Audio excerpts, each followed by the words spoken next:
Boa noite, é uma alegria muito grande estar aqui novamente hoje com vocês, contribuindo com os estudos que a casa desenvolve.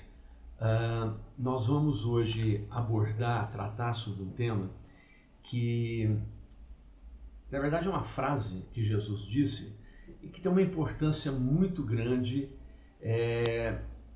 principalmente para nós da doutrina espírita, que trabalhamos com a reforma íntima, com a transformação e com a nossa capacidade de interagir com o mundo, interagir com todos aqueles que estão ao nosso lado. O tema é amar o próximo como a si mesmo. O objetivo que nós vamos traçar hoje aqui é, na verdade, dissecar essa frase de Jesus e fazer algumas considerações sobre três partes distintas dela. Nós vamos falar um pouquinho sobre o que seja amar, o que seja o próximo e o que ele quer dizer, o que Jesus quis dizer com a si mesmo, E para melhor compreendermos o seu significado.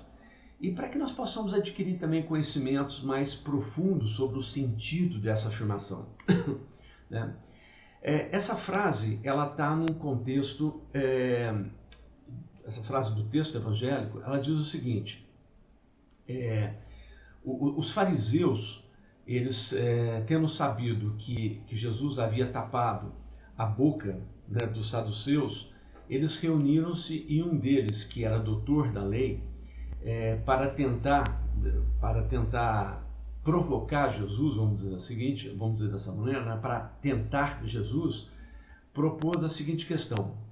Pergunta a Jesus o seguinte: Mestre, qual o mandamento maior da lei? E Jesus responde textualmente o seguinte: Amarás o Senhor teu Deus de todo o teu coração, de toda a tua alma e de todo o teu espírito. Este o maior e o primeiro mandamento. E ele emenda dizendo o seguinte: E aqui tendes o segundo, semelhante a esse: Amarás o teu próximo como a ti mesmo. Toda a lei e os profetas se acham contidos nesses dois mandamentos. Então, na verdade, o que nós vamos fazer hoje aqui? Nós vamos conversar um pouquinho sobre a segunda parte dessa fala de Jesus, Amará a Deus como acima de qualquer outra coisa. Amar a Deus, de todo o coração, de toda a sua alma e de todo o seu espírito, é sem sombra de dúvida o maior e o primeiro mandamento. Aí ele emenda dizendo: amarás o teu próximo como a ti mesmo, Então, essa segunda parte, de uma certa maneira, ao longo da história recente dos últimos 2000 anos, essa segunda parte tem sido, digamos assim, meio que não considerada.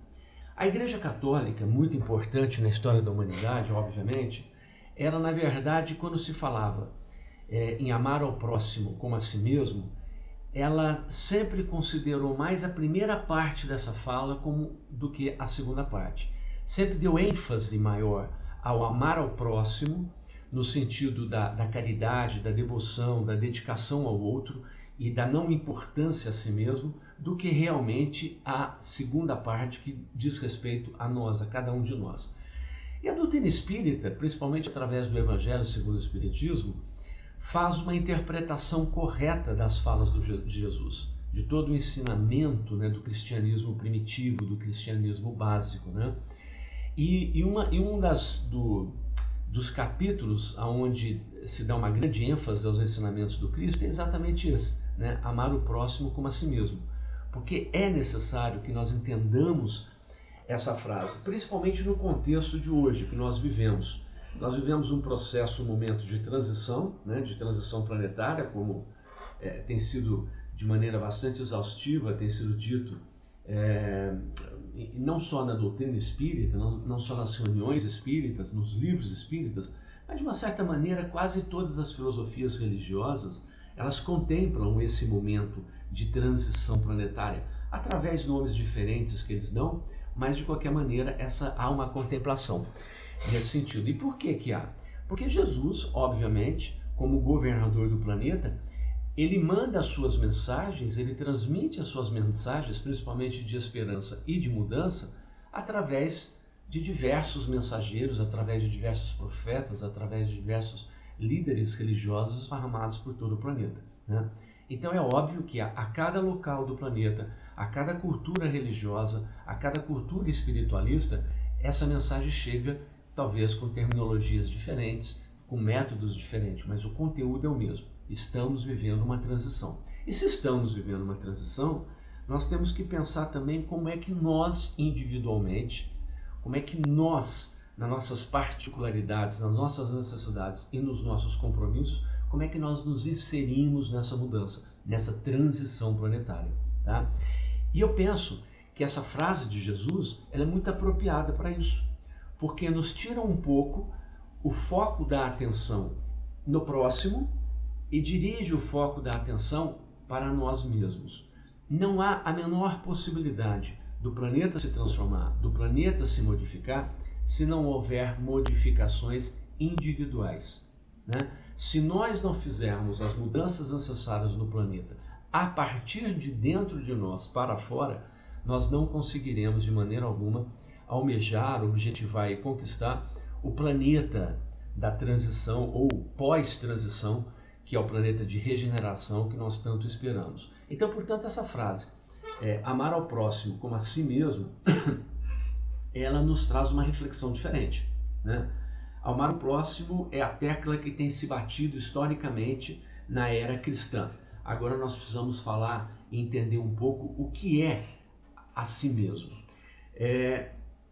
Essa frase, né, amar a Deus sobre todas as coisas e ao próximo como a si mesmo, ela pode ser lida de formas diferentes. Jesus falou essa mesma frase de formas diferentes também. Ele disse, por exemplo, em Mateus, ele diz, por exemplo, fazei aos homens tudo o que queirais, que eles vos façam, pois é nisso que consiste a lei e os profetas. Então, é da mesma forma, né? Amar ao próximo como a si mesmo é também fazer ao outro o que nós queremos que ele faça a nós, né? Tratai todos os homens como querereis que eles vos tratassem. Isso está em Lucas. Então, são frases que Jesus disse em momentos diferentes que corroboram, que contribuem para reforçar a fala do amar ao próximo como a si mesmo, né? Mas como eu disse a vocês, nós vamos tentar dissecar essa frase em 3 partes. Primeiro, nós vamos tentar entender um pouquinho o que significa amar. Pois é, todos nós achamos que nós entendemos a palavra amar, mas a palavra amor, ela vem do latim, né? Que quer dizer amore.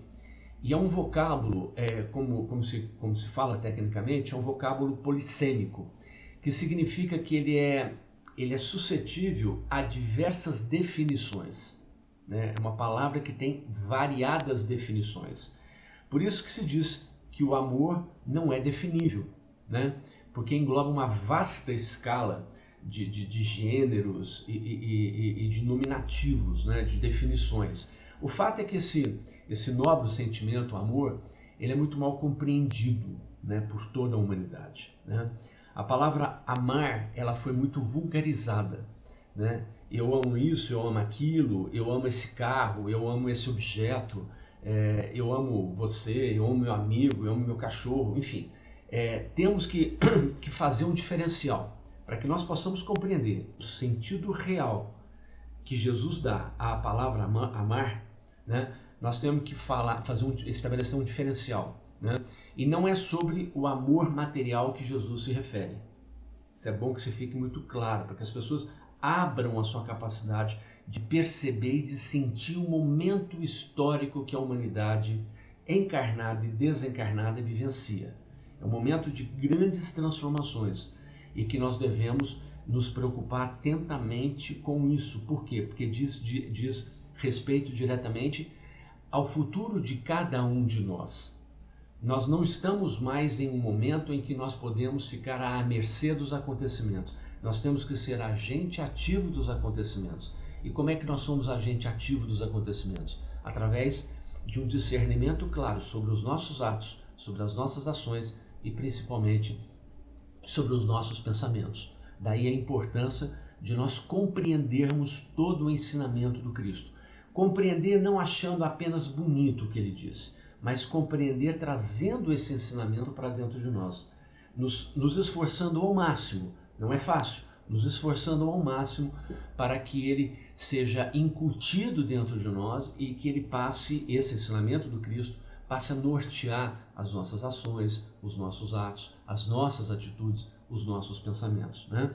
Portanto, vamos lembrar que a palavra amar é uma palavra ativa, ela não é uma palavra passiva. Quando Jesus nos convoca a amar ao próximo como a si mesmo, ele está nos convocando a uma ação ativa em relação ao próximo, mas também em relação a nós mesmos. Tá? Amar ao próximo como a ti, como a si mesmo. Portanto, o ato de amar, ele parte do sujeito para o exterior. Ele não é um ato apenas do exterior para nós. Veja bem, nós somos tão egoístas ainda, infelizmente, que nós sempre, quando pensamos em amar, nós queremos muito mais ser amados do que amarmos, né? Então, portanto, é um ato que parte de dentro de nós, como Jesus nos coloca, é um ato que parte de dentro de nós para o exterior, para o outro, para o sujeito, tá bom? Bom, mas o amor, nós podemos dizer que ele resume toda a doutrina de Jesus, né? É o sentimento por excelência. O amor é o sentimento que, com o nosso desenvolvimento espiritual, com o nosso desenvolvimento moral, ele vai ser o único sentimento que vai permear o nosso ser evoluído. Ele vai ser o único sentimento. Não haverá outro sentimento. Hoje nós temos diversos outros sentimentos que nós podemos classificar, nomear e dizermos que estamos hora agora, hora depois, vivenciando, sentindo um ou outro sentimento. Mas o fato é que o amor, ele, por resumir toda a doutrina de Jesus, ele é o sentimento por excelência, é o sentimento do espírito evoluído, né? E os sentimentos, eles são os instintos elevados à altura do progresso feito. Por isso que eu digo que quando nos tornarmos espíritos perfeitos, nós só teremos um único sentimento, que será o sentimento do amor, né? A lei do amor, ela substitui a personalidade pela fusão dos seres, né? E ela aniquila todas as misérias sociais. Quando nós verdadeiramente amarmos ao outro, nós teremos condições de entender a dor do outro, entender as necessidades do outro e, portanto, aniquilar as injustiças sociais. Não será mais permitido ao espírito, porque ele não terá natureza mais para isso, não será permitido mais ao espírito conviver com a miséria do outro, conviver com a discriminação, conviver com qualquer tipo de marginalização que o ser humano ainda hoje, infelizmente, vivencia de forma bastante forte no convívio social. Não será mais possível isso. Por isso que o amor é o sentimento mais elevado. Quando todos nós estivermos envolvidos por esse sentimento, nós viveremos, evidentemente, um planeta de regeneração já caminhando para fases mais evoluídas, mais superiores de planeta e de humanidade, tá? Portanto, a lei do amor, ela tem uma transição, ela tem uma caminhada, né? Ou melhor dizendo, o amor tem uma caminhada que está dentro da lei do amor.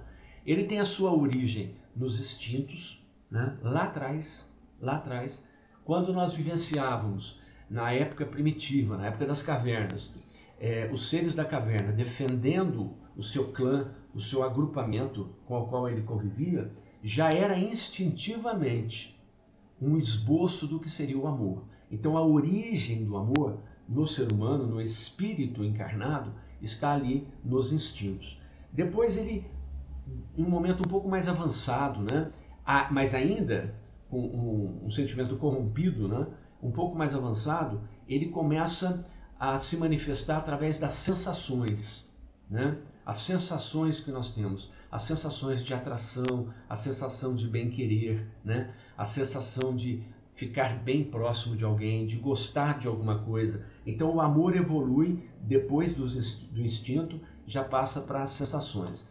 Depois, um pouco mais instruído, à medida que vamos evoluindo, quando o planeta vai evoluindo, quando nós deixamos de ser um planeta primitivo e já passamos a ser um planeta de expiações e provas, nós já começamos a ver o amor materializados, se assim eu posso dizer, ou incorporados, se assim eu posso dizer, já um pouco mais instruído, já mais depurado, já nos sentimentos, né? Então, primeiro instintos, depois as sensações e depois os sentimentos.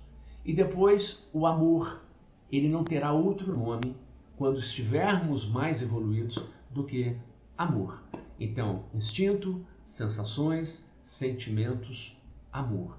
Então veja que do plural nós reduzimos para uma única forma de vivenciar Deus em nós, que é o amor. Então, portanto, o amor é uma característica inerente aos espíritos evoluídos, aos espíritos de luz, os espíritos que já superaram todas as suas tendências e vícios negativos. Tá? O amor, portanto, ele é de essência divina.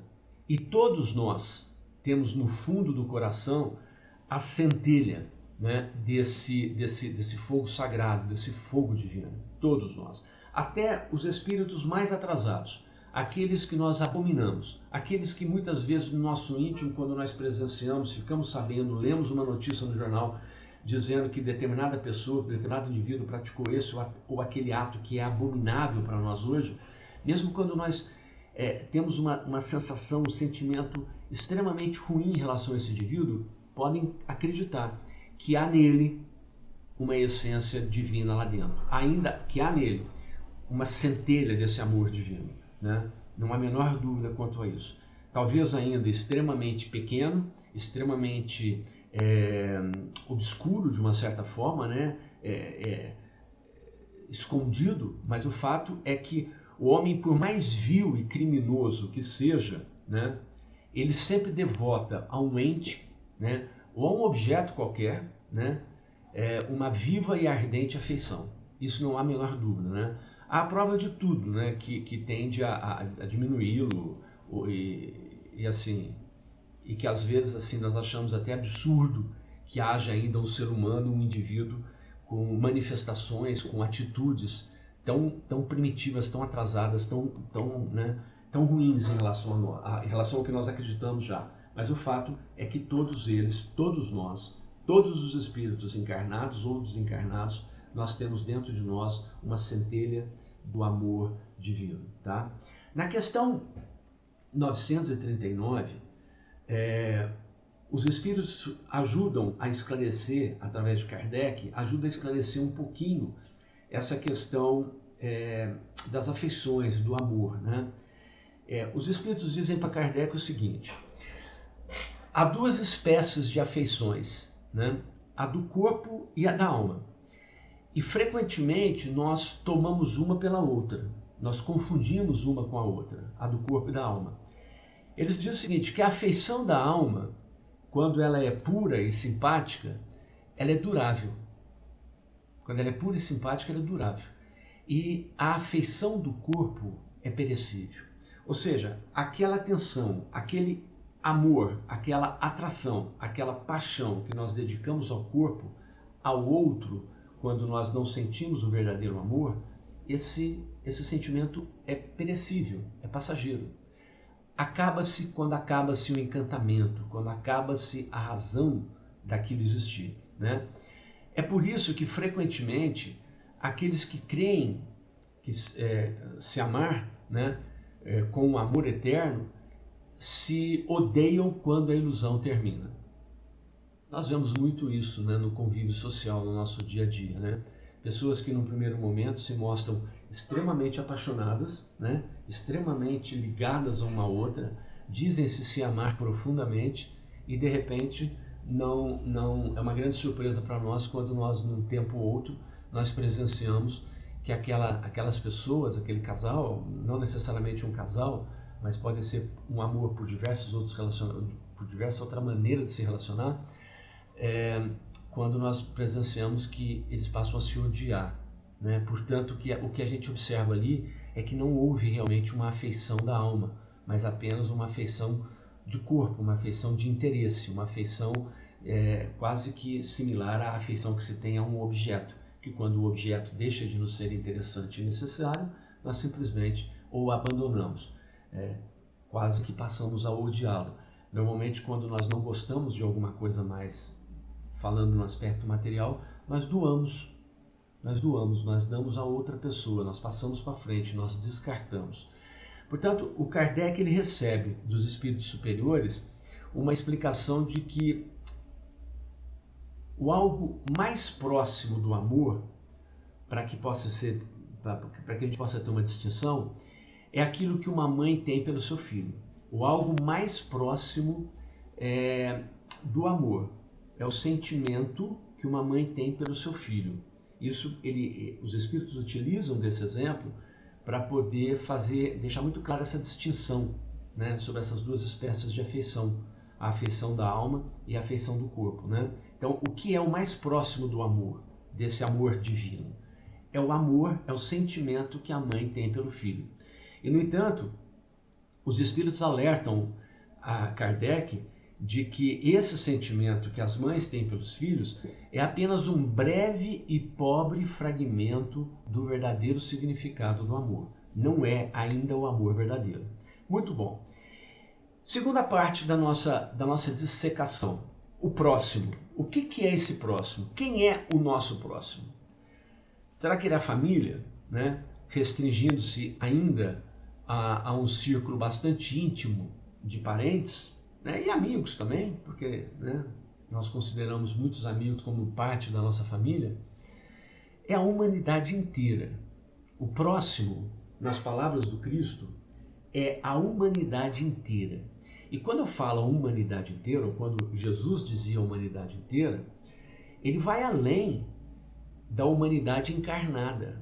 Ele considera aí sim, quando fala humanidade inteira, ele considera espíritos encarnados, mas também os espíritos desencarnados. Por quê? Porque os laços espirituais, mesmo que entre encarnados e desencarnados, eles existem, eles permanecem, né? A relação existente entre o plano material e o plano espiritual no tocante a nós espíritos é extremamente intensa. Intensa, cíclica, alternando papéis e posições de uma encarnação para outra. O fato é que nós não somos, quando falamos humanidade, nós não podemos confundir, ou melhor, nós não podemos esquecer que humanidade engloba todos os seres espirituais, encarnados e desencarnados, né? A parábola do bom samaritano nos ajusta bem a essa reflexão sobre quem é o nosso próximo, né? Quem é o meu próximo, né? Jesus ele quis demonstrar com essa parábola que a caridade, né, a salvação da alma, independe do credo religioso que se processa. Na verdade, independe de qualquer aspecto externo material que nós possamos considerar. Independe de gênero, independe de raça, independe de condição social, independe de qualquer aspecto possível de ser analisado, né? Caridade, salvação da alma, é relação espírito para espírito. E o espírito para o espírito, ele está nudo, ele está desnudo, desculpa, ele está totalmente desprovido de qualquer roupagem material humana. E por isso que a caridade não enxerga qualquer tipo de diferença, né? Importa auxiliar o próximo independentemente dele professar ou não a nossa religião ou ideias, ou ser da nossa cor, ou ser do nosso gênero sexual, ou ser da nossa condição social. De maneira alguma nós podemos considerar qualquer tipo de restrição ou de limitação no tocante à caridade, considerando qualquer uma dessas diferenciações, ok? Então, essa é a segunda parte do estudo da nossa frase de hoje, né? Amar o próximo como a si mesmo. E a terceira parte, e que é evidentemente a parte que me chama bastante atenção e que eu acho que nós devemos nos concentrar, é a si mesmo. Amar o próximo como a si mesmo.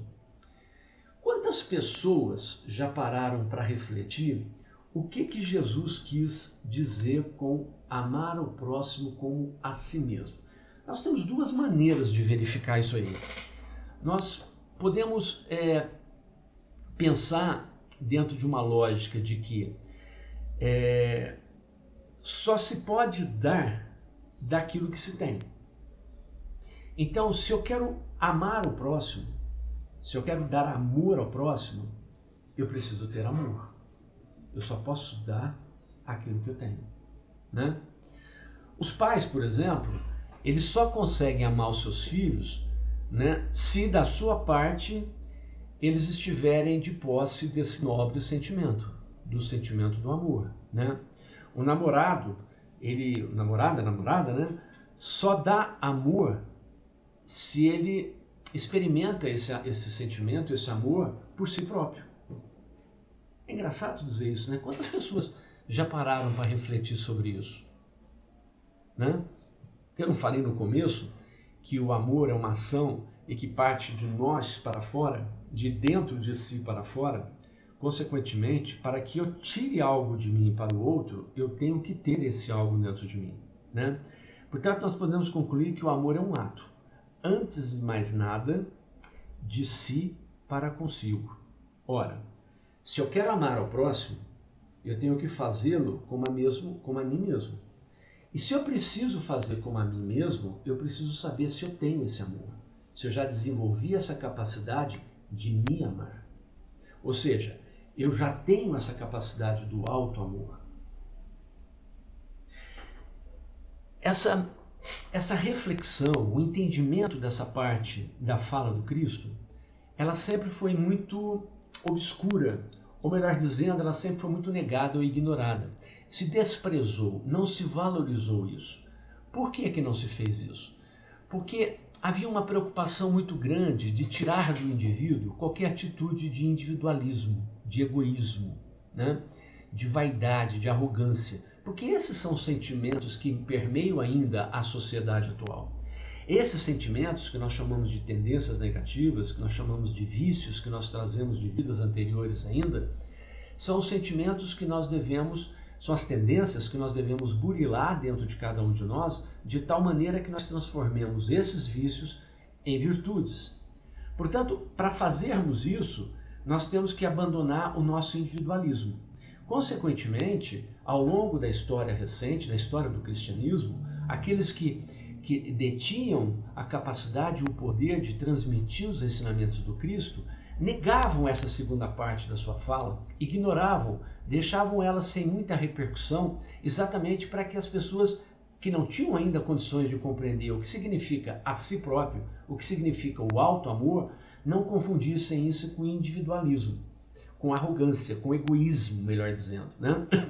Daí, acredito eu, que durante muito tempo as filosofias, as religiões, né, todas as formas de espiritualismo, de uma certa maneira não deram muita importância ou muita vazão ao aprofundamento dessa parte que fala que nós devemos ter o auto-amor, que nós devemos amar ao próximo como a si mesmo. Ora, amar ao próximo como a si mesmo, o que nós podemos compreender? Significa que antes de eu amar o próximo, eu tenho que me amar. Por que eu preciso me amar antes de amar o próximo? Porque eu preciso somar, adquirir a capacidade do amor, do auto-amor. E para isso, ou melhor, somente assim eu terei condições de dar ao outro o que eu já tenho, que é o auto-amor, dar ao outro amor. Então veja como essa fala do Cristo é extremamente importante no momento atual. Por que é importante no momento atual? Porque nós vivemos um momento histórico em que as pessoas estão muito apegadas à matéria. E apegadas à matéria numa tentativa fútil e vã de não dar a atenção a si mesmo, de se iludir, de se embriagar com o prazer supérfluo imediato da matéria, material, das benesses da matéria, de tal forma que não precise olhar para dentro de si e fazer o que a irmã Dufour nos convida a fazer no seu livro, inclusive o título do livro é isso, que é Escutando o Sentimento, a escutar os nossos sentimentos, né? Porque ao escutar os nossos sentimentos, nós passamos a nos conhecer. E ao nos conhecer, nós começamos a fazer um processo de de limpeza íntima, de limpeza interna, permitindo que fique dentro de nós aquilo que nos agrada. Por que isso é importante? Porque é importante entender que esse processo da reforma, da limpeza íntima, é extremamente necessário, é o pressuposto básico para a evolução espiritual, para a evolução moral. Ora, se nós não fizermos a limpeza íntima, nós não colocamos a nossa casa íntima, a nossa casa mental em harmonia, em equilíbrio. Nós não nos preparamos para um planeta de regeneração. Nós não nos preparamos para trilhar com mais convicção a nossa evolução espiritual e moral. Portanto, fazer escutar os nossos sentimentos, olhar para dentro de nós sem medo e sem receio, sem medo de encontrar algo que possa vir a nos desagradar, porque a ideia é essa. A ideia é exatamente encontrarmos dentro de nós aquilo que não nos agrada. Ao não nos agradar alguma coisa, nós nos tornamos preparados a modificá-lo. Nós só modificamos aquilo que nos incomoda. O que não nos incomoda, nós ficamos passivos. Nós ficamos quietos perante aquilo, porque não nos incomoda. Então, escutar o sentimento é exatamente essa provocação íntima. É trabalhar essa provocação íntima. Então, escutar os sentimentos é você modificar aquilo que nos incomoda, que são as nossas tendências negativas, os nossos vícios, a nossa capacidade ainda persistente de errar e de nos enganar. E também escutar as nossas tendências positivas mais elevadas e potencializá-las. Então, essa é a ideia. O resultado disso, ou a consequência desse exercício íntimo de trabalhar os nossos sentimentos, é o alto amor. Nós só chegamos ao alto amor quando nós conseguimos nos conhecer, aceitando os nossos limites. E aceitar os nossos limites não significa nos acomodar perante essas limitações.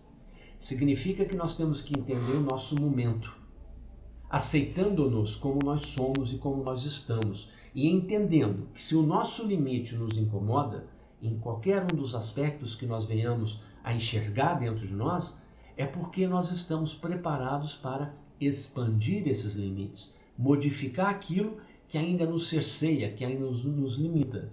Então, é um exercício extremamente sábio, que só os espíritos que entendem a verdadeira concepção da existência, e principalmente só os espíritos que já compreendem que somos eternos e que precisamos nos aperfeiçoar, que precisamos nos trabalhar cada vez mais o tempo todo, é que vão conseguir realmente se predispor a fazer essa reforma íntima, esse escutar os próprios sentimentos. A doutrina dos Espíritos nos ajuda muito para isso. Nos ajuda muito quando nos explica a dinâmica da evolução espiritual. Quando nos explica que somos espíritos com diversas encarnações passadas já vividas e que nessas encarnações passadas nós estamos vindo nelas num crescente evolutivo, né? Nós não estamos estagnados. Nós estamos crescendo espiritualmente e moralmente, né? Por mais que nós fiquemos consternados, fiquemos chocados com toda a violência, com toda a miséria que nós vemos hoje no planeta, com todas as formas, as mais diversas formas de violência, nós ainda somos melhores do que ontem, do que o fomos ontem. Nós ainda somos melhores do que o fomos ontem, né? Por quê? Porque nós estamos evoluindo. E, aliás, o próprio impacto que a violência nos causa hoje, no sentido dos nossos sentimentos, né? No sentido de agredir os nossos sentimentos, já é uma demonstração de que nós estamos melhores. Não é a violência que está maior, mas sim a nossa capacidade de indignar, de indignação perante a violência. Quanto mais nos evoluímos, mais nós nos indignamos perante a violência. Por isso a violência passamos a ter uma impressão de que a violência é muito maior, mas não é. Nós é que nos indignamos mais perante ela. A violência não é maior do que foi no passado. Muito pelo contrário. Nós é que estamos mais indignados, porque somos melhores hoje do que fomos ontem, né? Mas a doutrina espírita, como eu disse, nos ajuda muito a entender essas dificuldades que nós temos de fazer a reforma íntima, de desenvolver o alto amor. Ela nos apresenta basicamente dois caminhos que pode explicar as dificuldades, as desordens do alto amor. Primeiro, ela nos mostra que quando ela trata a questão do seio familiar, da composição do núcleo familiar, ela nos explica que muitas vezes reencarnam espíritos no mesmo grupo familiar nosso, espíritos que foram inimigos nossos de outrora, do passado, né? E não raro, por conta disso, pais e filhos se alimentam de uma energia recíproca de antagonismo, de diferença, né? De equidistância na maneira de relacionar, de entender, de sentir, né? O que dificulta, o que impossibilita de alimentar-se bons sentimentos, né, de uns para com os outros, né? Então, um dos problemas que a doutrina, não é um problema, porque é uma necessidade, na verdade, mas um dos pontos, um dos caminhos que a doutrina nos apresenta como para explicar as desordens, as dificuldades do alto amor, é isso.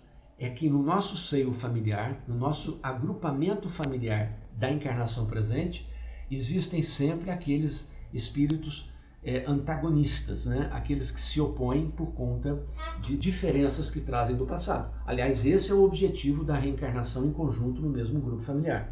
A família é o laboratório da evolução espiritual, exatamente para que haja a possibilidade, a oportunidade do ajuste, né? Do ajuste entre aqueles espíritos que se colocaram de formas opostas por tantas vezes em vidas anteriores. A outra questão, o outro caminho que a doutrina espírita nos aponta trata de espíritos que, embora amados, né, pelos pais, pelos educadores atuais, né, na atual reencarnação, eles já experimentaram em repetidas encarnações, né, anteriores o desamor, né? Ou até o ódio dos pais, né, de familiares que os cercavam. Então, alguns espíritos não vivenciam na presente encarnação, o antagonismo em relação a outros que ali estão. Alguns espíritos, inclusive, trazem registrados no seu perispírito esses sentimentos, esse sentimento, né, melhor dizendo, de desamor, né, de não aceitação que ocorreu em experiências reencarnatórias passadas. Então, esses dois caminhos, seja o atual, seja as diferenças encontradas na atual encarnação e seja aquelas diferenças que trazemos oriundas de encarnações passadas no que diz relação ao desamor, justificam as dificuldades, as desordens existentes em nós no tocante ao alto amor, à nossa capacidade de nos amar, né? Amar a si mesmo, né? Assim, apesar de receberem amor na atual reencarnação, ainda apresentam um certo déficit, né, nesse elevado sentimento que é o amor, né? Mas nós podemos concluir também que se acaso o amor não nos envolve no atual seio familiar, não responder com desamor já é o começo da cura para esse desequilíbrio. Por isso que nós temos o livre-arbítrio, né? Para responder, para reagir da melhor maneira possível, da forma mais sábia possível. Não vamos ignorar e não vamos esquecer que nós somos permanentemente intuídos, orientados pelos nossos mentores espirituais. Não só pelos mentores espirituais, mas pelas possibilidades que a própria existência nos dá de adquirirmos, de termos contato com a sabedoria divina, com a sabedoria cristã, os ensinamentos, né, filosóficos contidos na sabedoria e no ensinamento do Cristo, né? De tal maneira que nós venhamos a desenvolver em nós uma capacidade intuitiva, né, de agir da maneira mais correta. Se alguém nos trata com desamor, nós não precisamos responder da mesma maneira. O fato de nós não respondermos com desamor, mesmo numa família onde ainda não haja amor, já é o começo para a cura, para esse desequilíbrio, né? Portanto, é importante considerar que sempre haverá na sociedade almas necessitadas, né? Necessitadas do nosso amor, tá? Aquele que as criaturas do nosso grupo familiar não aceitaram receber. Então, se eu não consigo amar, se eu não consigo ter receptividade no amor que eu tenho a dar na minha família, esteja certo que lá fora, em algum lugar, em algum canto, existem pessoas que necessitam desse amor. Então, eu não vou praticar o desamor interno e vou levar o meu amor para aqueles que realmente sejam receptivos a ele. Assim, sempre que nós nos dedicamos à caridade, à obra social, né, a uma atividade beneficente, né, a uma casa de oração. E por que eu digo uma casa de oração? Porque não precisa ser só o centro espírita, né? Eu sei que muitas vezes algumas pessoas que não são espíritas nos ouvem, que gostam do espiritismo, entendem que o espiritismo esclarece muito as dúvidas que possuem, mas possuem um vínculo afetivo, um vínculo familiar com outras religiões. Então veja, continuem a frequentar as suas casas de oração, né? Ou mesmo simplesmente aqueles que cruzam os nossos caminhos. Nós sempre que praticamos, que nós nos dedicamos a isso, nós ampliamos a contabilidade do amor. Nós vamos reduzindo o déficit que existe e ampliamos a contabilidade. Por quê? Porque aí nós praticamos aquela segunda parte da nossa fala, o amar ao próximo, né? E ao fazermos isso, nós estamos fazendo o que Jesus nos pede fazer. O alto amor é um problema de 90% da humanidade, tá? Que está encarnada e desencarnada no planeta. Nós vivemos o dia a dia como um pêndulo, tá certo? Esse pêndulo, ele nos coloca da seguinte maneira: tem dia que nós estamos no sentido máximo e tem dia que nós estamos no sentido o insignificante. Então, um pêndulo. Ora estamos lá em cima, ora estamos lá embaixo. Ora estamos lá em cima, ora estamos lá embaixo. O que é que nós precisamos aprender a fazer e a partir desse aprendizado começarmos a fazer e a praticar o alto amor? Nós precisamos encontrar o ponto de equilíbrio, né? Quando nós estivermos lá em cima no sentido máximo, nós devemos acreditar o seguinte, que esse não é o nosso normal.